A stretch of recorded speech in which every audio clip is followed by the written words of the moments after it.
Hello again. Chapter 6 of the Bunjee venture. I've got Neil on my lap here. I can't go anywhere. Neil, my cat. Chapter 6. If you remember, Karen and Andy had been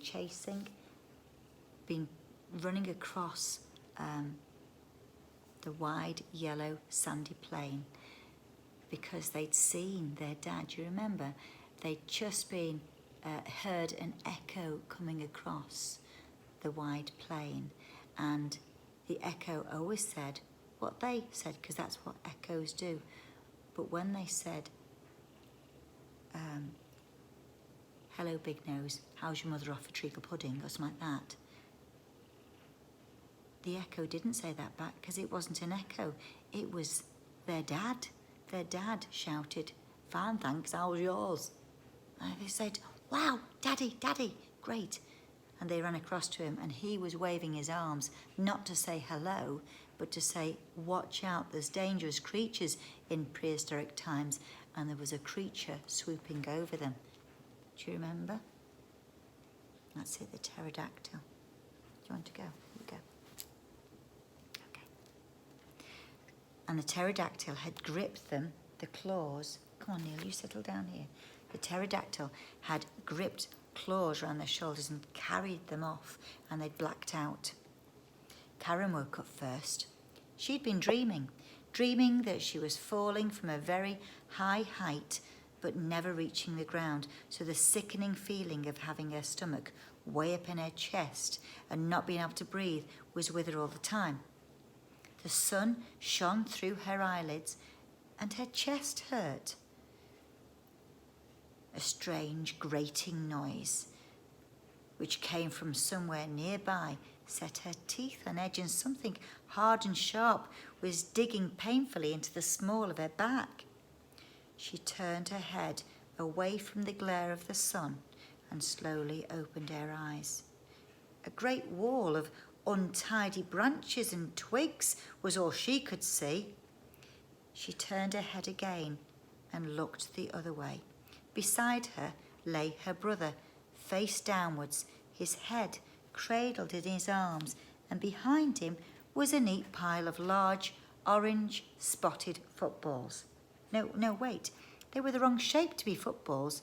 Too long. Eggs. That's right. These were enormous eggs. Suddenly she remembered. Ah, yes, the great claws that had snatched the two of them up, and the savage beating of the leathery wings. So they were in a nest, a gigantic nest. Slowly she rolled over onto her stomach and looked behind her. Perched on a rock beside the nest was a hideous bird-like creature. It had enormous bat-like wings and a long snout with rows of slightly green but sharp-looking teeth. It had very deep, sunken, blood-red eyes, which seemed to be in a fixed position within leathery sockets. To look in different direction, it had to move its whole head. Karen judged that it must be at least 2.5 meters tall. So that's taller than sort of one of the doorways. It was quite tall. Untidy tussocks of gingerish coloured hair sprouted here and there from the grey porridge-like body, gradually merging with the blacker hair which was at its thickest by the creature's legs. Now this enormous, scaly three-toed claws clinging firmly to the large rock looked as if they could crush it to powder in a second. Looking a bit like the pterodactyl myself, just noticed. A picture of the creature similar to this one was in Karen's school books at home. Now, what was it? It was a pterodactyl. Yes, that was the name. Terribly hard to spell. She shuddered and peered through the gaps in the floor of the nest.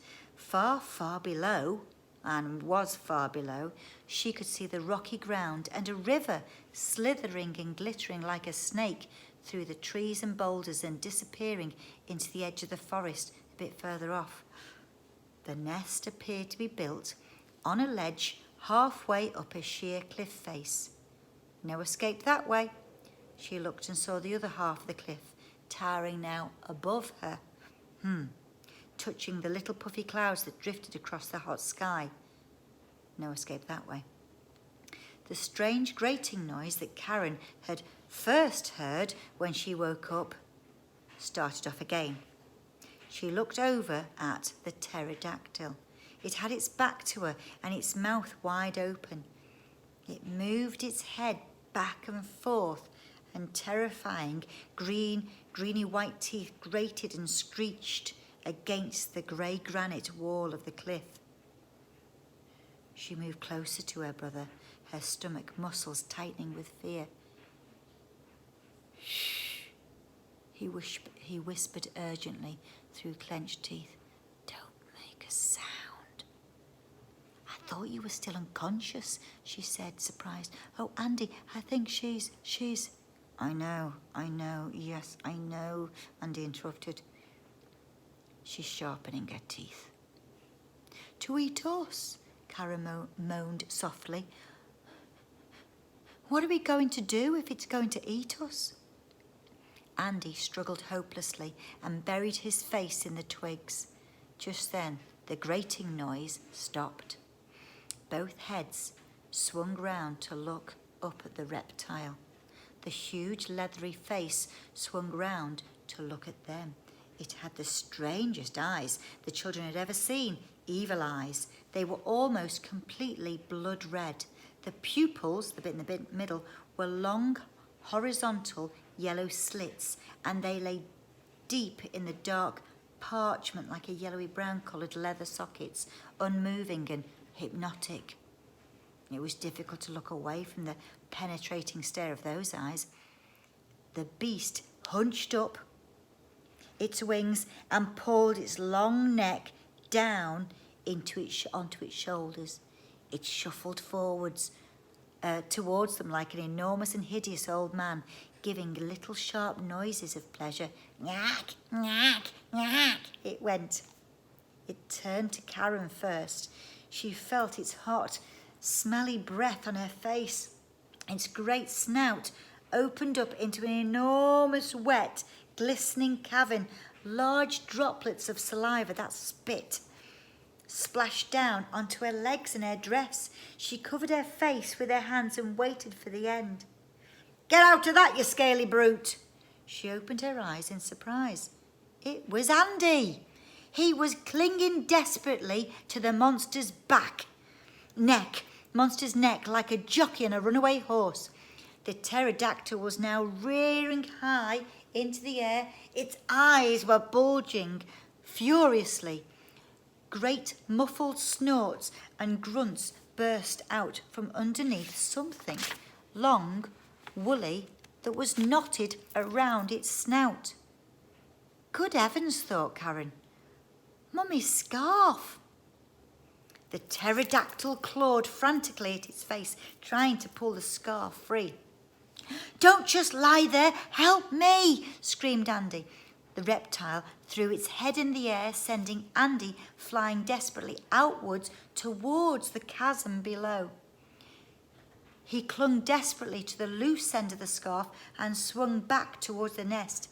Karen suddenly woke from her petrified state. She scrambled to her feet. She bunched up her fist and threw in a tremendous punch at the pterodactyl's head.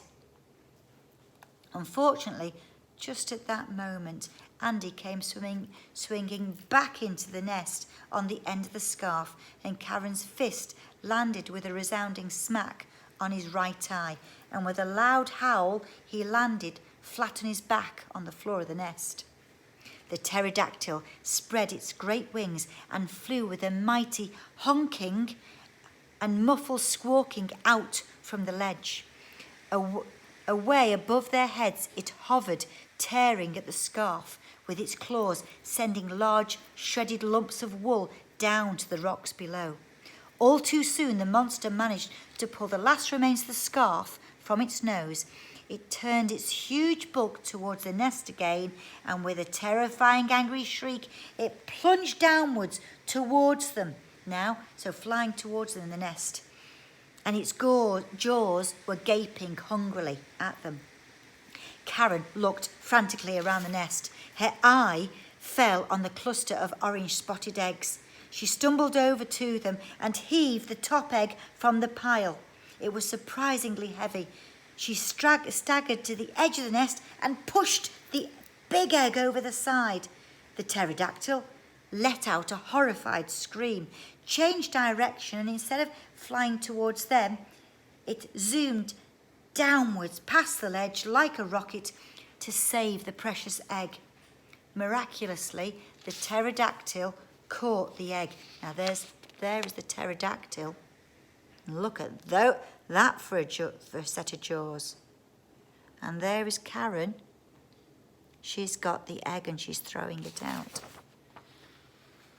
So the pterodactyl caught the precious egg in her mouth before it reached the rocks below.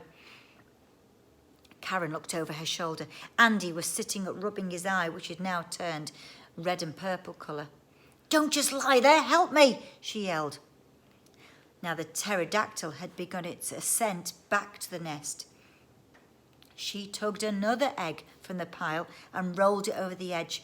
Flying at speed upwards, the monster nearly turned itself inside out with its efforts to turn when the second egg passed it. Again, the pterodactyl made an incredible swoop down and then a catch in the nick of time. By this time, 2 more eggs were on the way down, one from Andy, another one from Karen. Shrieking hysterically, the pterodactyl looped the loop. She caught Andy's egg neatly with the last remaining space in her mouth, tried to get Karen's, fumbled it, and the egg burst with a splatter of white and yellow right across the top of her head, where the shell sat like a comical hat, and thick blobs of bright yellow oak oozed down over the creature's face. The pterodactyl flew round and round blindly, squawking and screeching, demented with rage, turning and zigzagging crazily from the cliff wall, spreading yolk like a crop sprayer.